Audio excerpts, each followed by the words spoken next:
Orthodox communities, one issue that is too often swept under the rug is sex abuse, an issue traditionally that is not discussed at all within that religious community. With me now in studio is Rabbi Yakov Horowitz. He is the founding dean of the yeshiva Darkei Noam, and who makes the rare step of visiting ultra-Orthodox schools, the yeshivas, to speak with students about this issue, to speak openly and honestly, also with the parents sometimes.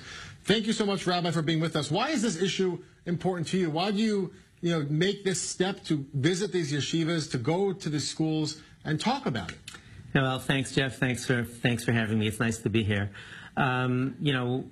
We've been doing a lot of work in child abuse prevention in America over the past 12, 13 years. And child safety education is so effective. The research shows clearly that, there are many comprehensive parts to child safety, supervision, there's other things.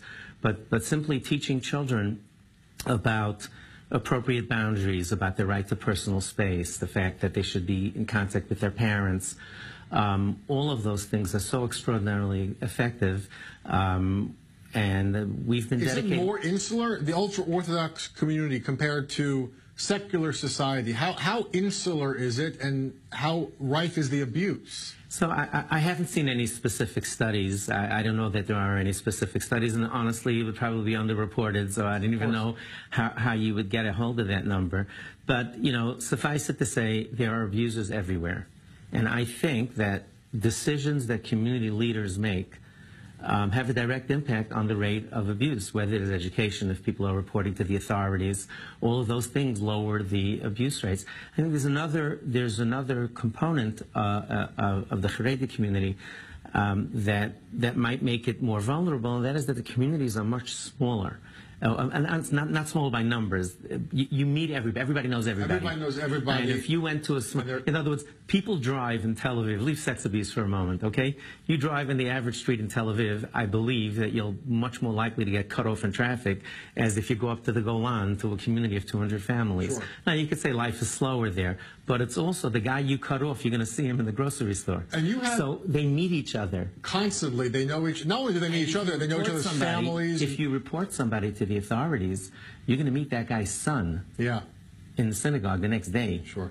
So I think that's an issue, certainly. And you are an author as well, and you sensitively broach the subjects of boundaries and space and how to handle and what to do if something's inappropriate. You've written books that are now translated in Hebrew, Yiddish, and English. You have them. Yes. What kind of reception do you get? I mean, is the wall always up once you speak with the students or even their parents? Do they understand the importance of what you're trying to do, or is there a wall? I must tell you, there is a genuine issue about this whole reporting to the authorities or not. There has been zero pushback to this. Really? Zero. I don't know if you're familiar. Rabbi Chaim Kanievsky is one of the top Orthodox Haredi sages. His daughter went out on the air to give us a full-throated haskama. The top rabbis they actually begged me to do the book in Hebrew when I brought it to them in English for their support. There really is no pushback to education, and that's why. Hold the book up. Yes, you have one in English and in Hebrew. So we made this book originally in English. It's in about 60,000 homes in America, North America. Wow. And what we did is we took this is for the Haredi community. We have another book for the Dati Leumi community called Levetach, and we took the same images and we just redid them.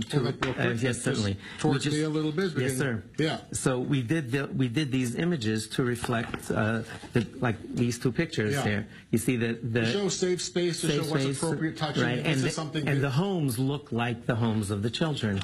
And work. I'm sorry, so we have general safety. There's a stranger danger. The real education, though, is about teaching children to be careful of people in their inner circle, and as research clearly shows, that's where the majority of the abuse takes place. So it's easy to say, watch out for that guy or that woman, but it's much more subtle to say even someone in your inner circle can do it, and that's why education is so important. Rabbi Yakov Horowitz, with the founding dean of the yeshiva Darkei Noam, thank you so much, Rabbi, for the work, for bringing us the books. Find out more about it online. Thank you so much. Great to have you on Daily Dose. Good to be here. Thank you.